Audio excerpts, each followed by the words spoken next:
اعوذ باللہ من الشیطان الرجیم بسم اللہ الرحمن الرحیم الحمد للہ رب العالمین والصلاة والسلام علی اشرف الانبیاء والمرسلین وآلہ الطیبین الطاہرین اعوذ باللہ من الشیطان الرجیم واما من اوتی کتابہ بشمالہ فیقول یا لیتنی لم اوت کتابیہ ولم ادر ما حسابیہ، اور جس کا نامہ اعمال اس کے بائیں ہاتھ میں دیا جائے وہ کہے گا اے کاش مجھے میرا نامہ اعمال نہ دیا جاتا اور مجھے معلوم ہی نہ ہوتا کہ میرا حساب کیا ہے۔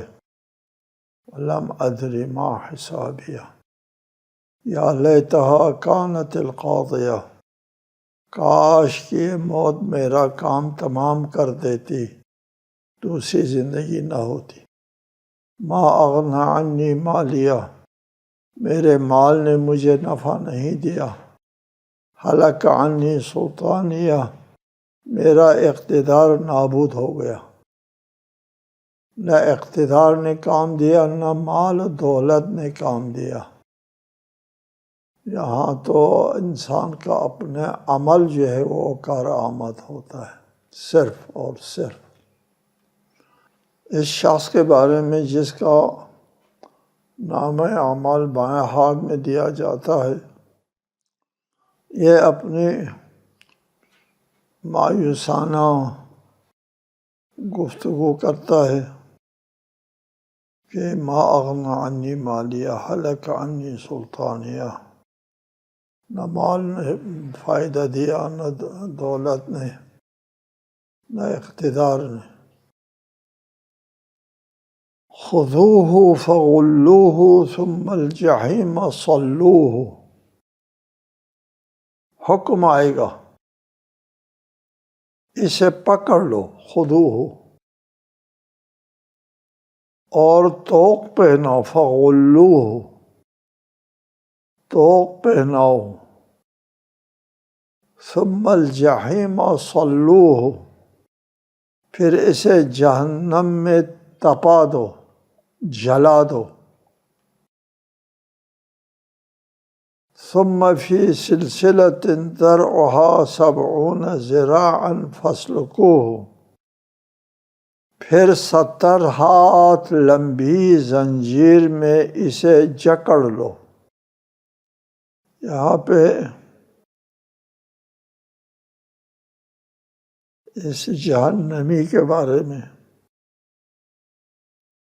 یہ حکم آتا ہے کہ اس کو جہنم کے جو فرشتے ہوتے ہیں، داروغے، ان کو حکم ملتا ہے خذوہ، اس کو پکڑ، فغلوہ، اور اس کو جکڑ لو زنجیروں میں۔ انہ کان لا یؤمن باللہ العظیم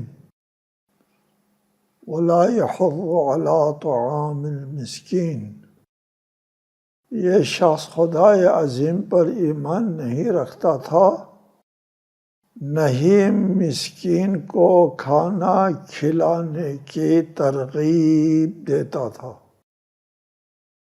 اللہ کی پرستش بھی نہیں کرتا تھا اور بندہ پروری بھی نہیں کرتا تھا۔ کس قدر قابل توجہ ہے تعلیمات الہی، تعلیمات قرآنی، اقیموا الصلاۃ وآتوا الزکوٰۃ، نماز پڑھو، غریبوں کا خیال رکھو، زکوٰۃ دو، یعنی نماز پڑھو، غریبوں کا خیال رکھو، خدا غریب لوگ دونوں ایک ساتھ، کس قدر اہمیت دیتا ہے۔ اللہ تعالیٰ کی اپنی پرستش کے ساتھ ساتھ غریب پروری کو بھی رکھتا ہے۔ انہ لا یؤمن باللہ العظیم، اللہ پر ایمان نہیں رکھتا تھا غریبوں کو کھانے کھلانے کی ترغیب نہیں دیتا تھا۔ یہ دو جرم، سبحان اللہ، غریبوں کو کھانا کھلانے کی جو ترغیب، یہ اس کے پاس اگر لا یحض ترغیب نہیں دیتا تھا،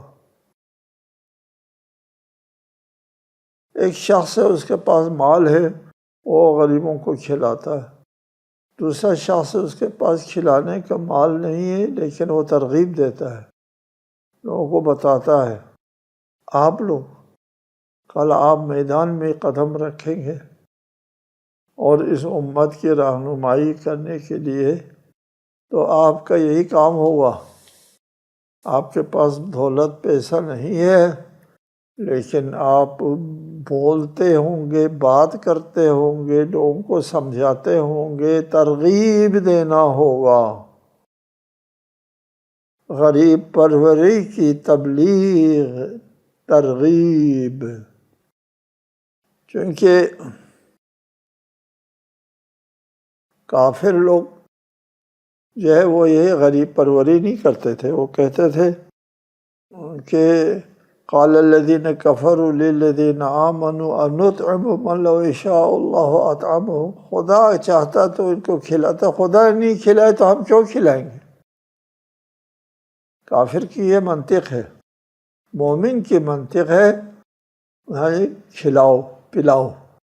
جی جی، جہنم کی طرف جب جہنمیوں کو لے جائے گا تو جہنم کے داروغے سوال کریں گے ما سلککم فی سقر، کس چیز نے تم کو جہنم کی طرف چلا دیا؟ قالو، وہ جواب کہیں گے لم نک من المصلین، ہم نماز نہیں پڑھتے تھے، وَلَمْ نَكُ نُطْعِمُ الْمِسْكِينَ، غریبوں کو کھلاتے نہیں تھے۔ یار دیکھو، نماز اور کیا کھلانا۔ یہاں بھی اللہ کی بندگی اور غریب پروری، اللہ کی بندگی غریب پروری، جتنا درجہ ہے اس سے زیادہ کیا ہو سکتا ہے؟ ممکن نہیں ہے اس سے زیادہ تاکید کہ اللہ کی بندگی کے درجے میں رکھنا غریب پروری کو، سبحان اللہ۔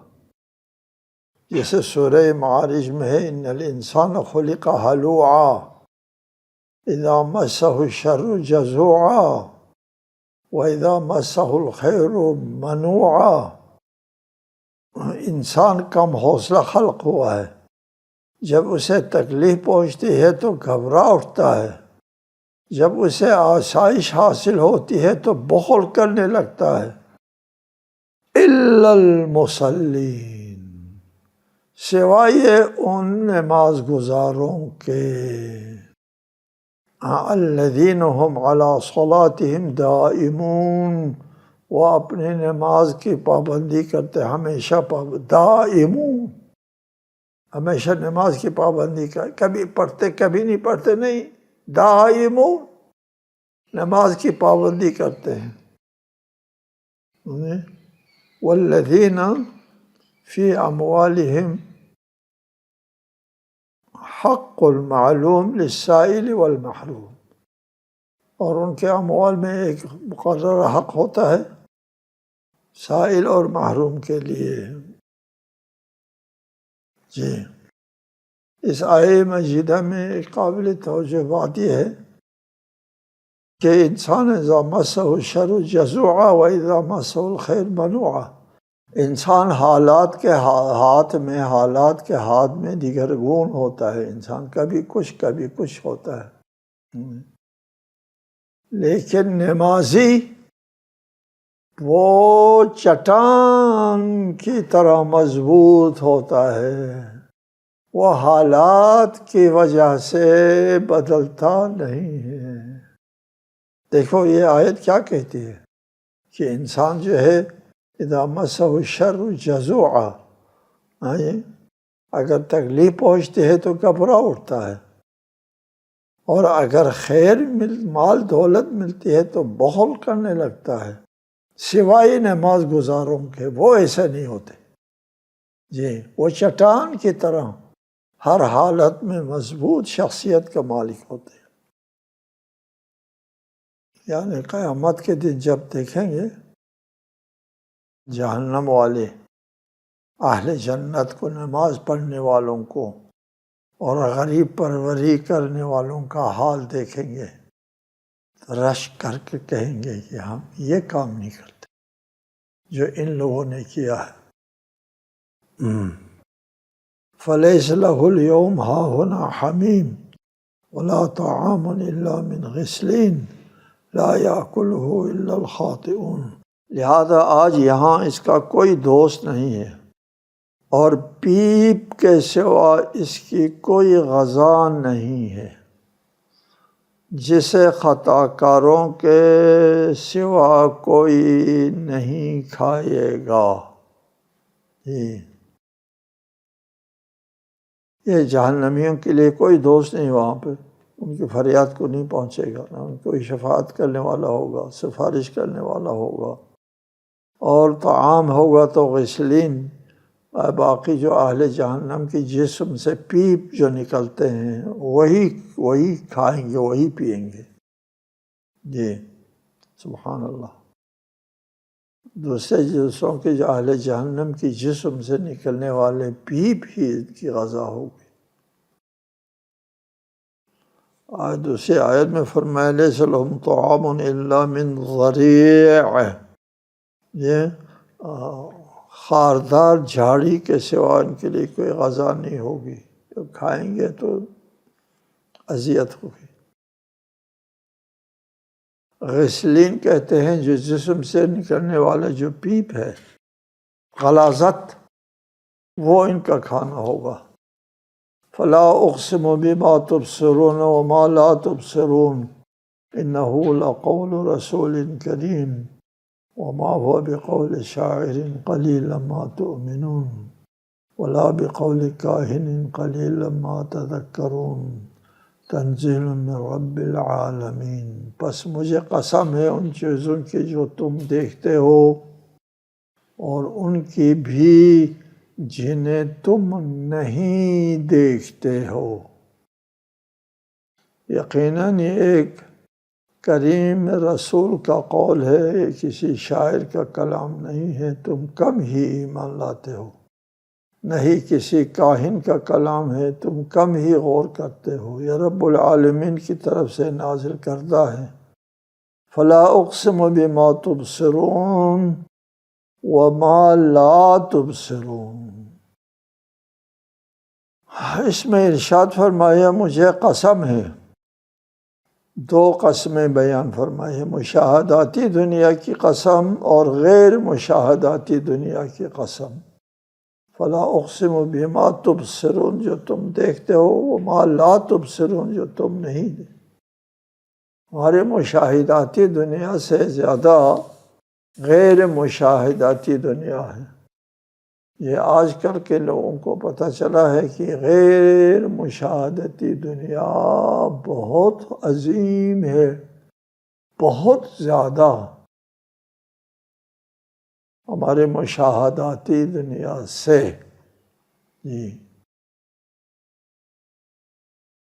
غیر مشاہداتی مخلوق، غیر مرئی، جو نظر نہیں آتے ہیں، وہ جراثیم، وہ مخلوق جو ہم کو نظر نہیں آتی، ان کی دنیا بہت وسیع، بہت عریض،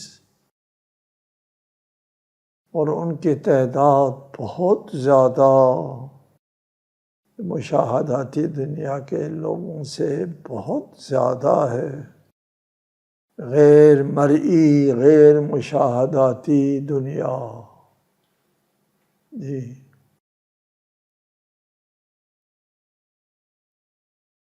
آپ اگر آج کل کے جو وسائل ہے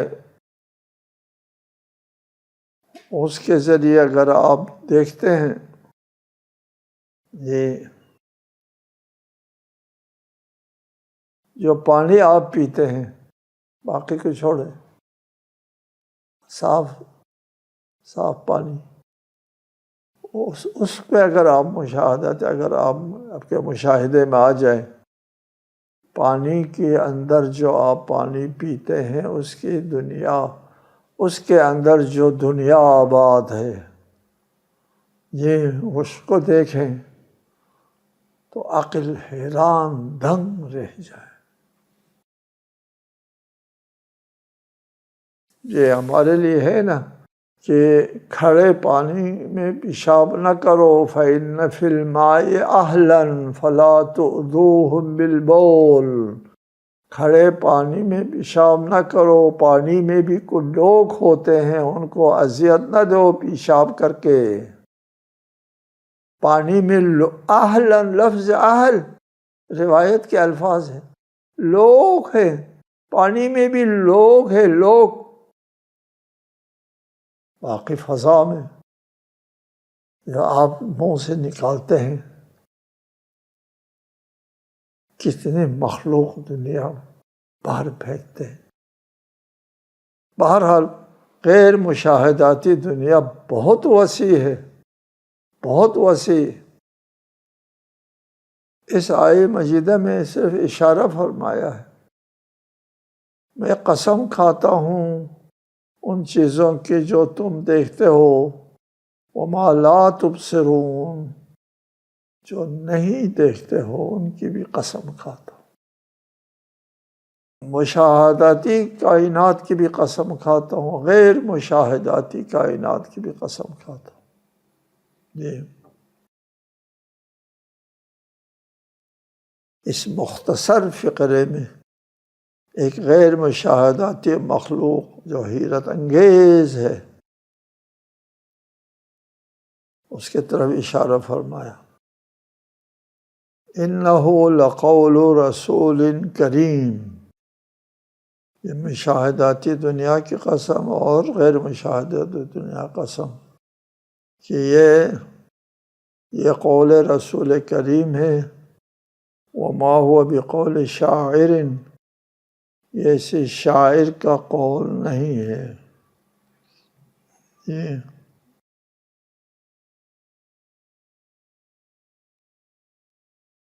یہ شاعرانہ نہیں ہے۔ شعر کیا ہوتا ہے؟ ایک ہوتا ہے برہان، خطابت اور شعر۔ تخیل کو شعر کہتے ہیں، تخیل۔ میں عموماً مثال دیتا ہوں کہ ایک شاعر نے کہا، شعر میں اس کا خلاصہ یہ ہے کہ یہ فلسفی بحث کرتے ہیں، جزء لا یتجزا۔ قدیم زمانے میں ایک بحث چلتی تھی کہ ناقابل تقسیم جزء ہے یا نہیں ہے۔ اجسام کو تقسیم کرو، تقسیم پھر تقسیم پھر تقسیم پھر تقسیم، آخر میں اس حصے تک پہنچ جائے گا جو ناقابل تقسیم ہے۔ کچھ لوگ کہتے ہیں نہیں پہنچے گا، کچھ لوگ کہتے ہیں پہنچے گا۔ جزو لا یتجزا پر بحث چلتی ہے۔ شاعر نے کہا بلا وجہ بحث کرتے ہیں۔ جی، میری محبوبہ کا منہ اتنا چھوٹا ہے، وہ جزو لا یتجزا سے بھی چھوٹا ہے، پھر بھی جب وہ تبسم کرتی ہے تو پھر وہ تقسیم ہو جاتا ہے۔ یہ شیرین ہے، کتنا جھوٹ ہے اور کتنا شیرین ہے۔ یہ شعر ہے، شعر اس کو کہتے ہیں، اس جھوٹ کو۔ یہ شعر تخیل، خیال بافی۔ وما هو بقول شاعر، یہ خیال بافی نہیں ہے، تخیل نہیں ہے، خود گھڑی ہوئی باتیں نہیں ہیں۔ وما علمناه الشعر وما ينبغي له، ہم نے ان کو شعر نہیں سکھایا، نہ سزاوار ہے شعر۔ شعر جو ہے وہ گھڑنا ہوتا ہے، جھوٹ ہوتا ہے شعر۔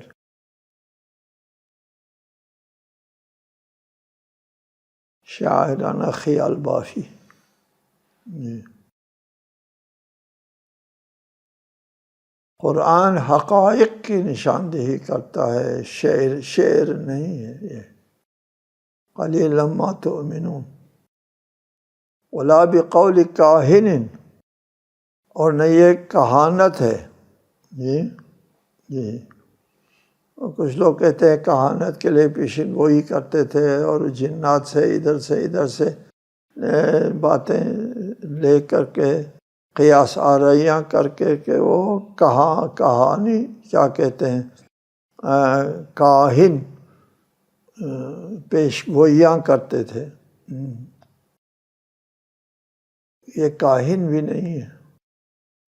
جی. قلیلا ما تذکرون، تم کم ہی نصیحت لیتے ہو. بلکہ کیا ہے؟ تنزیل من رب العالمین، اس عالمین کے رب کی طرف سے نازل کردہ حقائق پر مبنی کتاب ہے یہ قرآن. نہ یہ شعری تخلیق ہے نہ یہ کہانت ہے، یہ من گھڑت پیش گوئی ہے. یہ اللہ تعالیٰ کا کلام ہے اور اللہ تعالیٰ کی طرف سے اپنے رسول کے اوپر ایک معجزہ ہے. وَلَوْ تَقَوَّلَ عَلَيْنَا بَعْضَ الْأَقَاوِيلِ لَأَخَذْنَا مِنْهُ بِالْيَمِينِ ثُمَّ لَقَطَعْنَا مِنْهُ الْوَتِينَ فَمَا مِنْكُمْ مِنْ أَحَدٍ عَنْهُ حَاجِزِينَ. دیکھو یہ قرآن مجید یہ اللہ کی طرف سے ہے.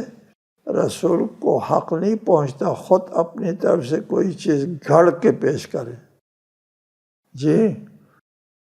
وَلَوْ تَقَوَّلَ عَلَيْنَا بَعْضَ الْأَقَاوِيلِ، اور اگر اس نبی نے کوئی تھوڑی سی بات بھی گھڑ کر ہماری طرف منسوب کی ہوتی تو ہم اسے دائیں ہاتھ سے پکڑ لیتے، پھر اس کی شہرک کاٹ دیتے، پھر تم میں سے کوئی مجھے اس سے روکنے والا نہ ہوتا. یا رسول اگر ایک لفظ بھی اپنی طرف سے گھڑ کے بتا دیتے تو پھر یہ اس کی شہرک کاٹ دیتے، اسی وقت سزا ملتی. نہیں ہو سکتا رسول اپنی طرف سے گھڑ کے بتا دے. جی. اس سے پتہ چلتا ہے نا کہ اللہ کی طرف جو ہے کسی بات کی نسبت دینا، گھڑ کر نسبت دینا کتنا بڑا جرم ہے، کتنا بڑا جرم ہے. کہ اگر کوئی رسول بھی اس قسم کا کام کرے تو پھر اللہ اس رسول کو کیا سزا دینے والا ہے. جی. یہ فرض کہتے ہیں، فرض محال. اگر کسی رسول نے کوئی بات گھڑ کر ہماری طرف نسبت دی. ہمارے معاشرے میں جہلا کتنی باتیں گھڑ کر اللہ کی طرف نسبت دیتے ہیں. رحم نہیں آتا ان لوگوں کو، اپنی ذات پر رحم نہیں آتا. یہ لوگ کتنے صبر کرنے والے ہیں، اللہ کے عذاب کو دعوت دے کر کے آئے دن اللہ تعالیٰ کی طرف نسبت دیتے ہیں کہ اللہ کا یہ حکم، اللہ نے فرمایا، اللہ نے فرمایا. او ملعون تو اپنے اوپر رحم کر، نہ کہو اللہ نے فرمایا. اللہ اکبر. ہم کو تعجب ہوتا ہے، لوگوں کو اپنے اوپر رحم نہیں آتا، اللہ کی طرف نسبت دیتے ہیں اور بڑا عذاب مول لیتے ہیں. ادھر رسول کریم کے لیے فرمایا ہے کہ رسول کریم اگر ایک لفظ گھڑ کے بتا دے اللہ کی طرف تو پھر اسی وقت شہرک کاٹ دیتے. لیکن تم کو اللہ مہلت دیتا ہے، چونکہ تو رسول نہیں ہے، تم کو مہلت دیتا ہے. کافروں کو بھی مہلت ملتی ہے. اور وہ سزا جو ہے وہ قیامت کے دن ملے گی۔ اعاذنا اللہ من ذلک۔ السلام علیکم ورحمۃ اللہ وبرکاتہ۔